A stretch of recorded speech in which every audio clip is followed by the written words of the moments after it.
শুক্রবার টিভি প্রোগ্রামে হাজির হন রাশিয়ার প্রেসিডেন্ট ভ্লাদিমির পুতিন। এতে উঠে আসে ইউক্রেন যুদ্ধ, পশ্চিমা নিষেধাজ্ঞায় ইউরোপীয় ইউনিয়নের ভূমিকা। পুতিন বলেন, পশ্চিমারা যদি রাশিয়ার স্বার্থকে সম্মান করে তবেই বন্ধ হবে ইউক্রেনের যুদ্ধ। তবে কিয়েভের পশ্চিমা মিত্ররা শান্তি প্রক্রিয়ায় বাধা দিচ্ছে বলে অভিযোগ করেন তিনি। যদিও মার্কিন প্রেসিডেন্ট ডোনাল্ড ট্রাম্পের প্রস্তাবকে গুরুত্বপূর্ণ চেষ্টা হিসেবে আখ্যা দেন পুতিন।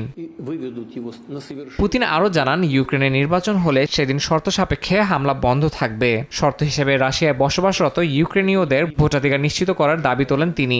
আরও বলেন, নির্বাচন ছাড়া ইউক্রেন সরকারকে বৈধতা দেওয়া সম্ভব নয়। এ সময় নির্বাচনকে সময় ক্ষেপণের কৌশল হিসেবে ব্যবহার না করার হুঁশিয়ারিও দেন পুতিন। ইউরোপীয় ইউনিয়নকে সতর্ক করে পুতিন বলেন, জব্দ করা রাশিয়ার সম্পদ ফেরত দিতেই হবে। এসব সম্পদ ব্যবহারের চেষ্টা আন্তর্জাতিক আর্থিক ব্যবস্থার জন্য ক্ষতিকর। রুশ সম্পদ ব্যবহার নিয়ে ইইউর ভেতরেও বিভক্তি স্পষ্ট। এমন অবস্থায় ইউক্রেনের জন্য নতুন সামরিক অর্থায়ন নাকচ করেছে স্লোভাক প্রধানমন্ত্রী রবার্ট ফিকো। ইউক্রেনের প্রেসিডেন্ট ভলোদিমির জেলেনস্কি জানান, স্থানীয় সময় শুক্র ও শনিবার ওয়াশিংটনের সঙ্গে কিয়েভের শান্তি আলোচনা হবে। একই সঙ্গে মার্কিন প্রেসিডেন্ট ডোনাল্ড ট্রাম্প জানান, যুদ্ধ শেষের আলোচনা সমাধানের খুব কাছাকাছি পৌঁছেছে।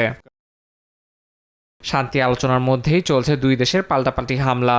রাশিয়ার রোভস্ত অঞ্চলে ইউক্রেনের রাতভর ড্রোন হামলায় কার্গো জাহাজের নাবিক সহ নিহত হয়েছেন বেশ কয়েকজন। পাল্টা ড্রোন হামলায় ইউক্রেনের ওডেসা অঞ্চলে গাড়িতে থাকা এক নারী নিহত হন, আহত হয় শিশুরাও। হামলায় বিদ্যুৎ অবকাঠামো ক্ষতিগ্রস্ত হওয়ায় বিদ্যুৎ বিচ্ছিন্ন 5টি অঞ্চলের প্রায় 1,80,000 গ্রাহক।